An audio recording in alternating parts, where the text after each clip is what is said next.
ठुणुका ठुणुकी करुँच किए जाबड़ा मारुची किए गोईठा मारुची आमर सेमती ना आम पाखे मिछ सत ना तेणु आम पाखे कहीं आसिया आवश्यक पड़ूनी सबु बेला कथा जानतु फुलरे माँ टिके स्लो फुलरे महुमाछी बसे पचासड़ा शबरे गणगणिया बसे गोटे शब जदि पड़ब लक्ष लक्ष गणगणिया बसबे किंतु गोटे महुमाछी सेठिकी जीवनी आमर एटा सत धर्म साधन एठी साधन कले पुओ एठी साधन कले धन एठी साधन कले चाकरी एठी साधन कले अन्य किछि हब नाही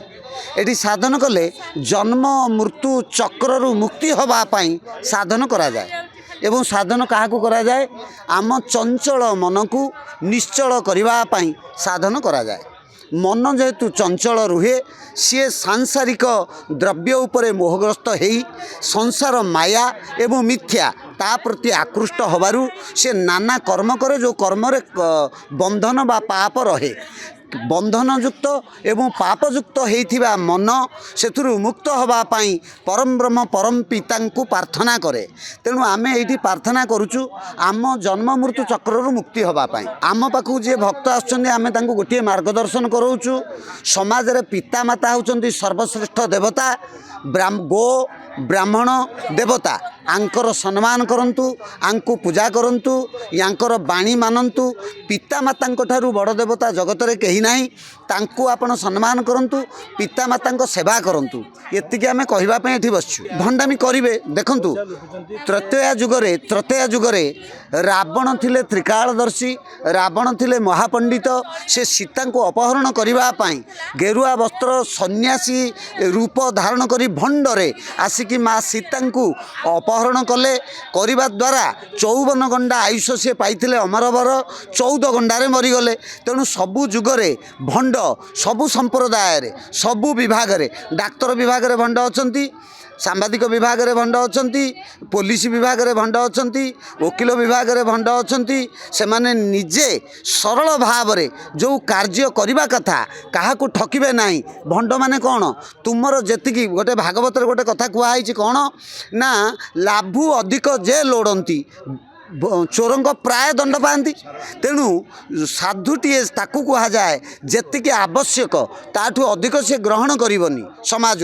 सी भक्त ठारू कौन सी जिनिस अधिक नकटक कही मिछ सत कही ताकू के गोईठा मारिक रोग भल करदे ना कहलानी काठी मंगला विजय होकर रोग भल करदे ना कही कोटी कोटी टंका आदाय कले किए जाबड़ा मारिक आदाय कले किए फुंकी देकी आदाय कले किए दंड बजेकी आदाय कले मु आपन को गोटे कथा प्रश्न करुच्ची त्रतेया जुगरे मर्यादा पुरुषोत्तम प्रभु श्री राम जेतेबेले रावण सहित युद्ध करुथिले सेतेबेले लक्ष्मण को रावणर पाशुपत अस्त्र प्रयोग होइथिला से शक्ति भेद होला परे लक्ष्मण महाराज 7 दिन पर्यंत मूर्छा गले एवं तांकु बंचेबा पाई प्रभु श्री राम मर्यादा पुरुषोत्तम राम से प्रार्थना कले आसिले धनंतरी कहले गोटे गंधमार्दन पर्वत रे लुचि रही विशल्यकरणी ताकू जदि हनुमान आणिबे गंधमार्दन विशल्यकरणी प्रयोग हम ताले प्रभु लक्ष्मण बंचिबे ताले राम आपन गोटे कथा विचार करंतु प्रभु श्री राम मर्यादा पुरुषोत्तम राम से तो फुंकी दे पारि थांते से आउंसी दे पारि थांते भाई की बंचेया पई औषध काहे प्रयोग होला मनर मालिक चंद्र ये वृक्ष मानकर औषध देइचंती ये औषध अच्छी कहीं तेणु बड़ बड़ वैद्य धनंतरी जी थिले चरक सुश्रुत एमान को जन्म भगवान कहीं करथिले जदि फुंकी देले भल हम जदि गोईठा माइले भल हम जदि दंड छुआइले भल हम औषध कौन पाई वृक्षलतार अच्छी चेर अच्छी तेणु भंड जुगे जुगे अच्छा भंड जुगे जुगे रे साधु रहती गुप्तरे सत्य विलंबरे पहुँची पारे चिरंजीवी एवं मिथ्या शीघ्र पहुँची पारे चिरंजीवी हम नाही मिथ्या मिथ्या सत्य पाई आपण साक्षी दबा दरकार नहीं प्रमाण दबा दरकार नहीं ताकू आपण अंटेई दबा दरकार नहीं सत्यता निज बल बलियान सत्य जो ठिया सत्य सत्य ही रहिबो। जय श्री जगन्नाथ जय अच्युत शरण जय महाप्रभु।